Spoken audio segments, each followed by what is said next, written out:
Bienvenidos al programa de entrevista de Cubavisión Internacional, que hoy tiene como invitado especial al doctor Julián Ruiz Torres, director del Centro Nacional de Cirugía de Mínimo Acceso, que tanto ha aportado a la salud en nuestro país y que ha formado a tantos profesionales, no solamente cubanos, sino también de distintas regiones del mundo. Bienvenido a nuestro espacio, doctor. Muchas gracias, muchas gracias.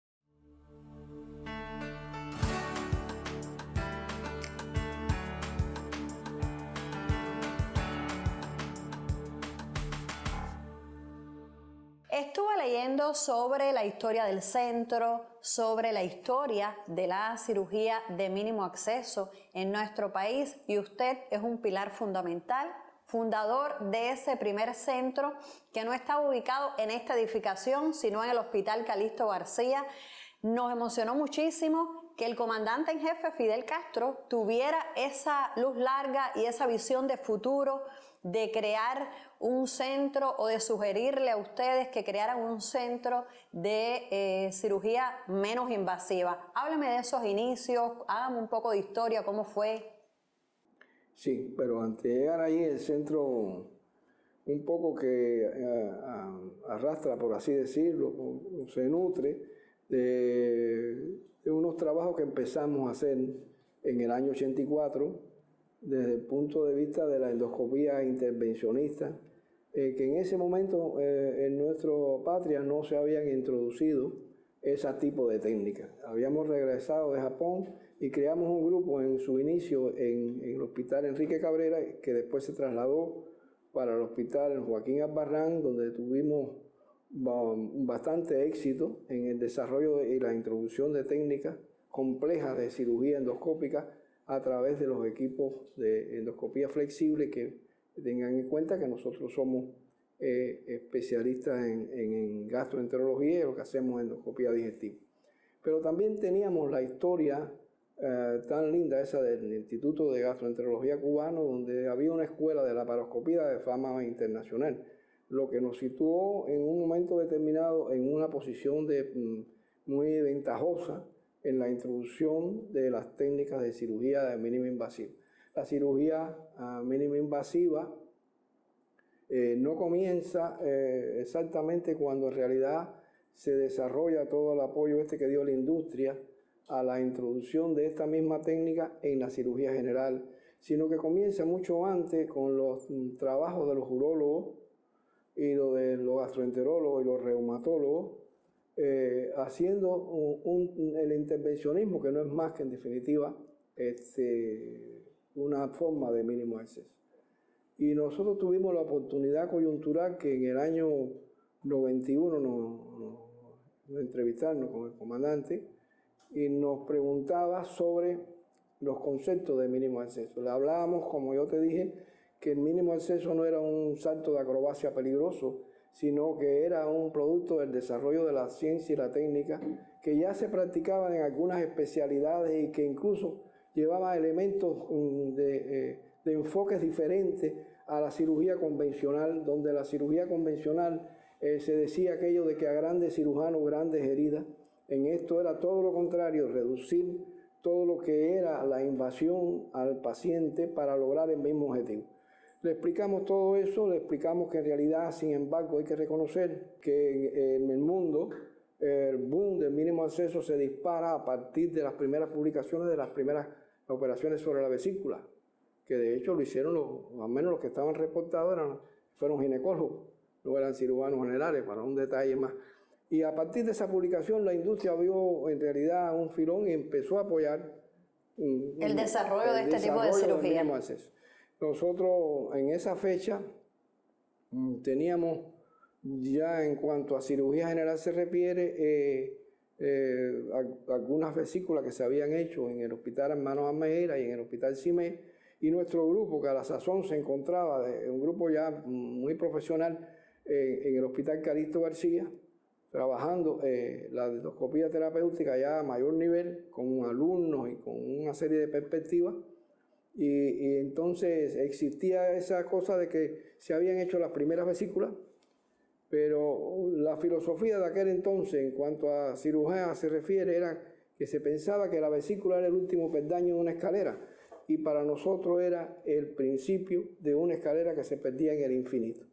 Para nosotros la cirugía de mínimo acceso es un cambio paradigmático de tipo transicional hacia formas de cirugía sin huella que se verá con el desarrollo de la nanocirugía. Todas esas cosas lo hablamos y en aquel momento él decidió, bueno, dar un apoyo económico. Desde aquel momento ya estaban hablando de la nanocirugía.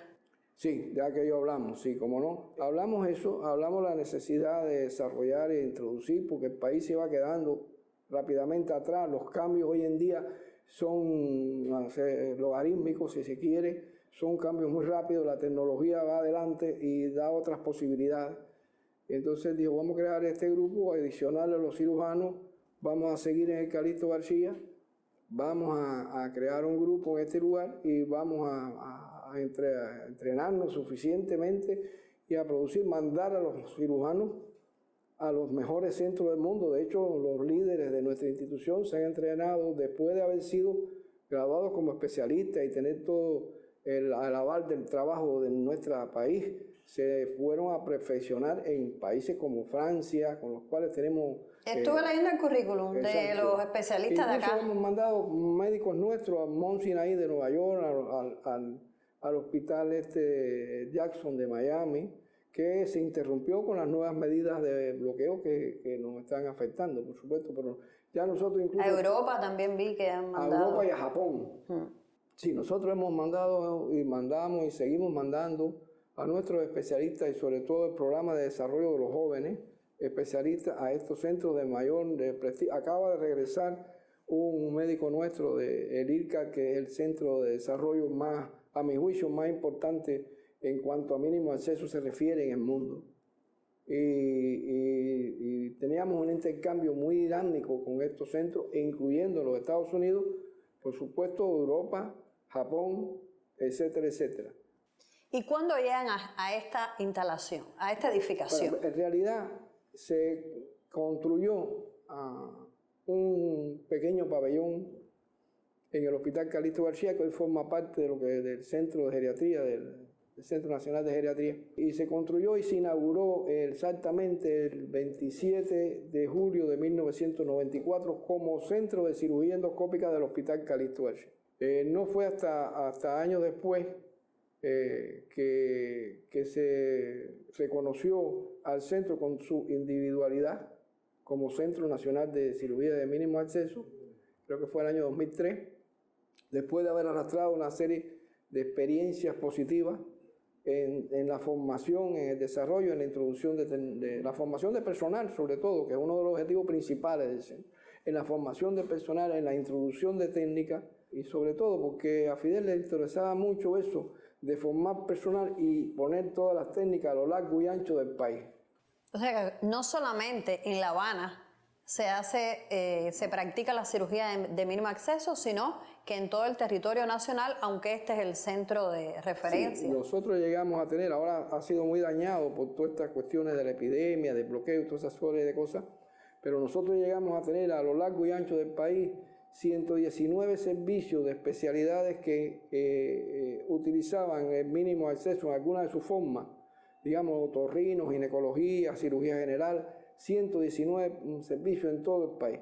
En aquel entonces se hizo una inversión muy grande de los equipos básicos y los equipos elementales para el desarrollo de la cirugía y se dotó a los hospitales desde Pinar del Río hasta Baracoa con set de mínimos accesos. Usted me hablaba de toda esta tecnología, de la formación de los especialistas. ¿Cómo se beneficia el paciente con este tipo de cirugía? Esta cirugía es muy humana porque respeta mucho la integridad de la persona.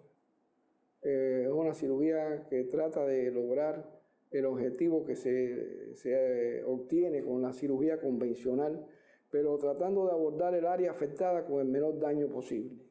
Eso hace que científicamente se ha demostrado que no afecta tanto la inmunidad del paciente y que la recuperación es mucho más rápida, tiene mucho menos molestia porque se es muy respetuoso a la hora de abordar. Date cuenta que uno entra con, digamos, en el caso de la cirugía abdominal con un laparoscopio y prácticamente pone la cámara, digamos, si está operando la vesícula, prácticamente encima de la vesícula, vamos a decirlo así. Tiene un campo visual muy grande donde se multiplica el tamaño de los órganos y una pequeña arteria que puede tener 2 milímetros, ahí se ve como mucho más grande. Sin embargo, el puerto de entrada es mínimo. Es mínimo y cada día se reduce más. Hoy en día tenemos la cirugía por un solo puerto y ahora se ha desarrollado hace más o menos 15 o 20 años un elemento transicional importante que es producto de desarrollo tecnológico, que es la robótica, que por supuesto que tiene muchas ventajas, pero tú me hablabas de las ventajas del mínimo acceso en sentido general para el paciente, hablábamos de estas ventajas, hablábamos también de la rápida reincorporación a su vida cotidiana, a su vida normal, también que disminuye el número de complicaciones locales de la pared, como la sepsis, disminuye el consumo de antibióticos, y en fin, creo que y cuando uno domina bien la técnica, por supuesto que logra cosas sorprendentes, de que uno opera a un paciente con una patología por la mañana, como llamamos de vesícula, y le puede dar el alta para reincorporarse a su casa ese mismo día. En la tarde. Exacto, la tarde, con vinculación con el médico de la familia, incluso, que hace que nuestro sistema sea mucho más eficiente en ese sentido. Que una cirugía, como dicen ustedes, a cielo abierto, obviamente el paciente no se podría ir el mismo día para su casa. No, claro que no. Cuando tú ves un paciente operado de la misma causa, con mínimos accesos, a como tú lo ves operado a cielo abierto, evidentemente hay una diferencia sustancial, y esta cirugía se hace más humana, más cerca del paciente, de sus necesidades, porque a veces nosotros, cuando tenemos que lograr algo, pues hay que lograr, el objetivo es tratar de curar al paciente, y a veces podemos ser más o menos agresivos en la técnica, en dependencia de la demanda que tenga para lograrlo. Y esta cirugía es mucho más humana y más respetuosa del paciente. Bueno, doctor, usted en esta primera parte nos ha hecho toda una introducción de cómo surgió el mínimo acceso en nuestro país, no solamente en los lugares donde se practicó, sino toda la idea del grupo de especialistas que vinieron formándola. Yo le propongo hacer una breve pausa en nuestro programa y seguimos comentando sobre la historia del centro, sobre el presente y sobre las proyecciones futuras. ¿Le parece bien? Como tú digas. Nosotros en breve volvemos aquí a nuestro programa Entrevista.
Estamos de vuelta y continuamos conversando con el doctor Julián Ruiz Torres, director del Centro Nacional de Cirugía de Mínimo Acceso. Y terminamos con la pregunta de cuándo se instalan en esta edificación, que era el Policlínico Luis de la Puente Uceda, en el año 2006.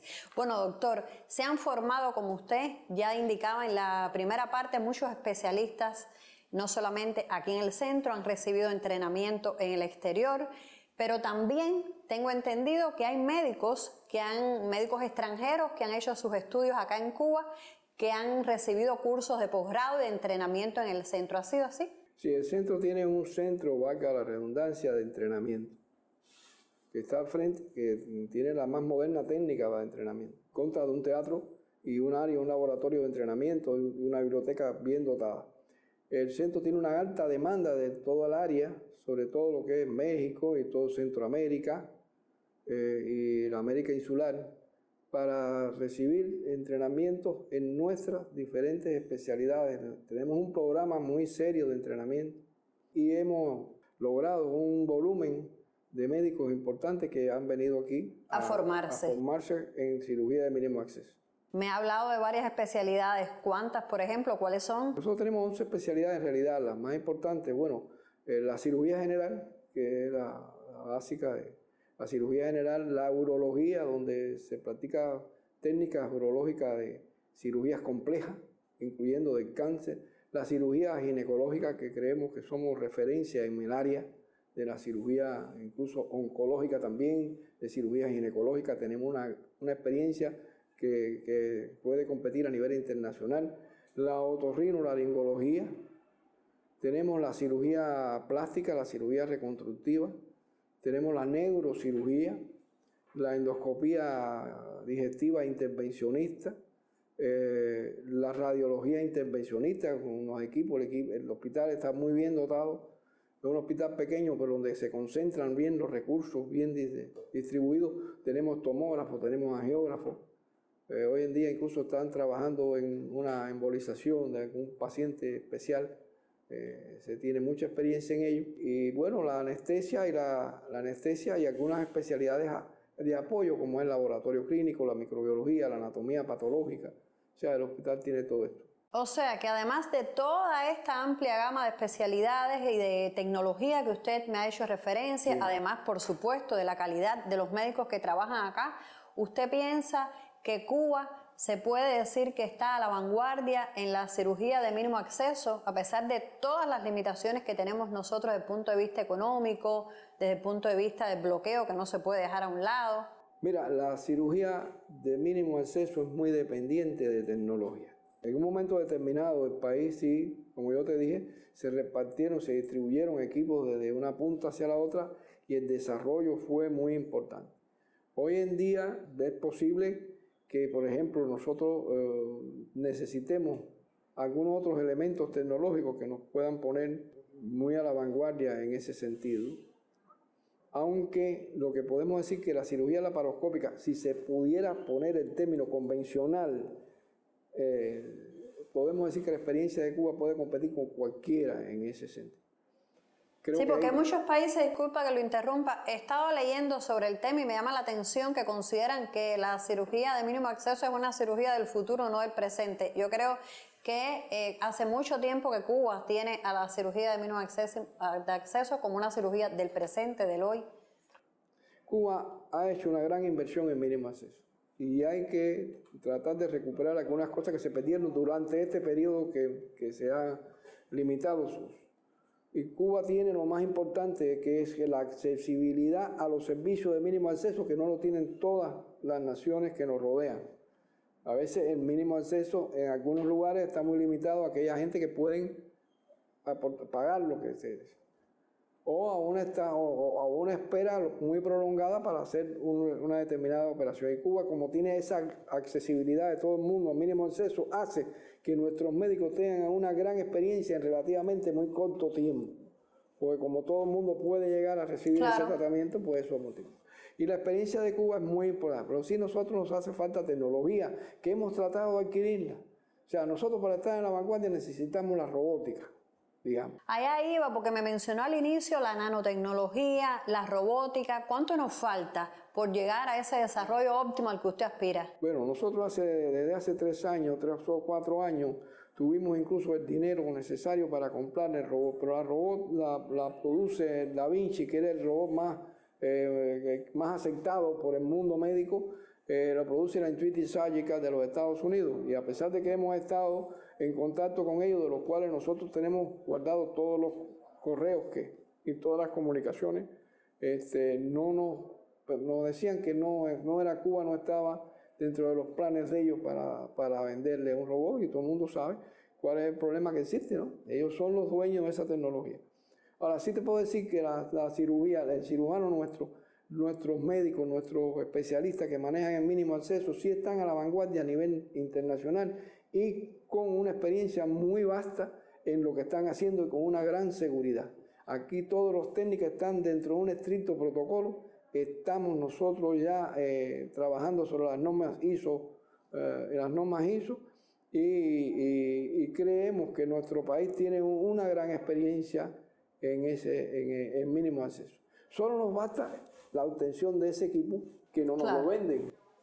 Bueno, doctores, son una de las consecuencias que estamos sufriendo hace tantos años por el bloqueo. Sí. Tengo entendido que además del interés creciente de especialistas en entrenarse en Cuba, también hay pacientes que quieren acudir a disfrutar, por llamar de alguna manera, de los servicios del centro, de las cirugías que aquí se practican por la confianza y el prestigio que tiene a nivel internacional. ¿Tienen sala de turismo de salud internacional? ¿Cómo funciona? Porque ahora mismo hay varios televidentes del mundo que pueden estar viendo el programa. Nosotros tenemos una sala con todas las condiciones del mundo, bien dotada, con todas las comodidades que se exigen. De hecho, tenemos una gran solicitud y hemos tenido pacientes y tenemos pacientes que se atienden en nuestro centro de todas las latitudes, pero fundamentalmente de todo el área que nos rodea: Canadá, Bahamas, el propio México, en los propios Estados Unidos, cubanos que viven en los Estados Unidos. Lo sé. Que en realidad tienen confianza en la medicina cubana y vienen aquí a realizar su cirugía, y eso lo vemos a diario.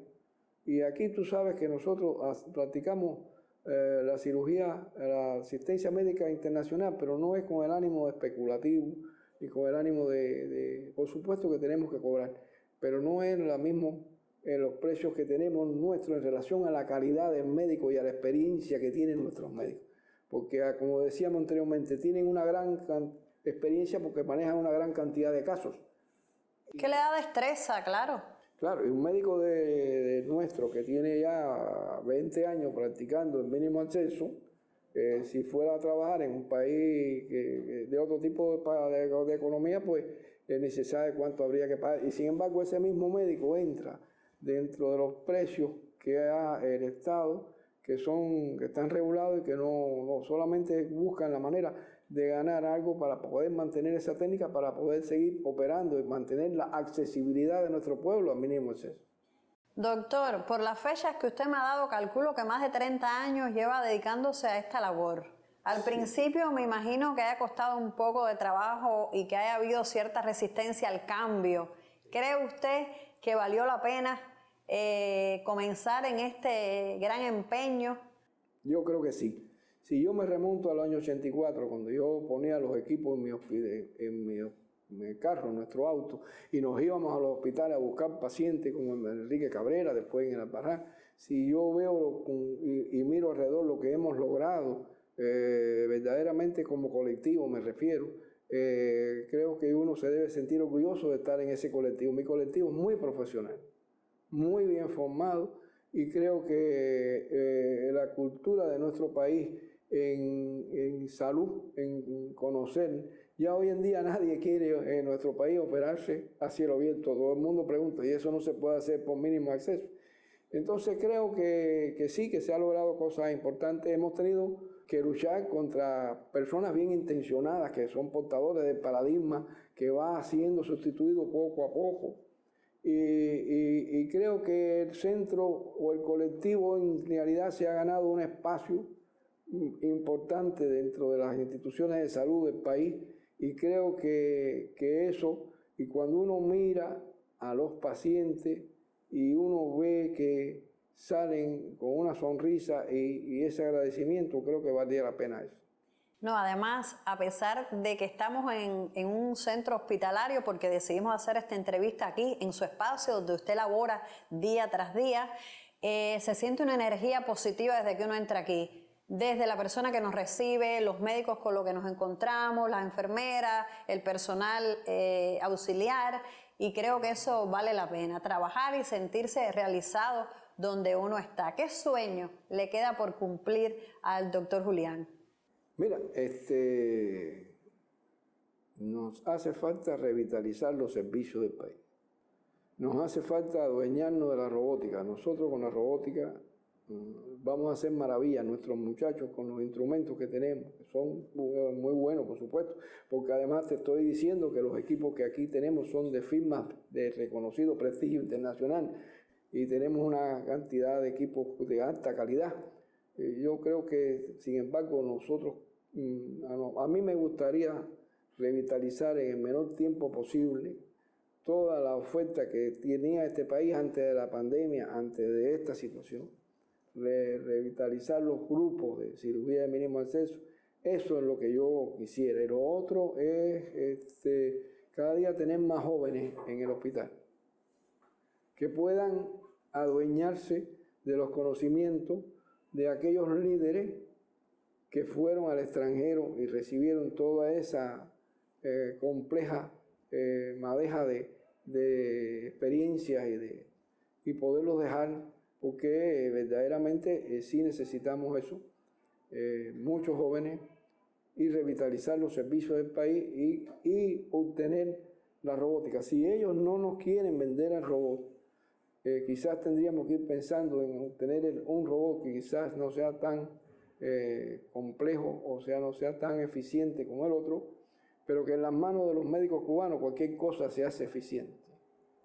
Bueno, doctor, pues muchísimas gracias por habernos regalado su tiempo, que además sé que usted no solamente está en función de revitalizar todos esos servicios acá en la capital, en el centro, sino en todo el país, que está en activo, que entra a los salones, que da consulta, que imparte clases, o sea, que muchísimas gracias nuevamente por habernos regalado su tiempo. Para nosotros ha sido muy útil conocer sobre la historia de este lugar que ha aportado tanto a la salud pública y al prestigio de nuestros médicos y nuestras instalaciones de salud. Gracias nuevamente, y ahora nosotros los invitamos a que continúen con la programación de Cuba Visión Internacional.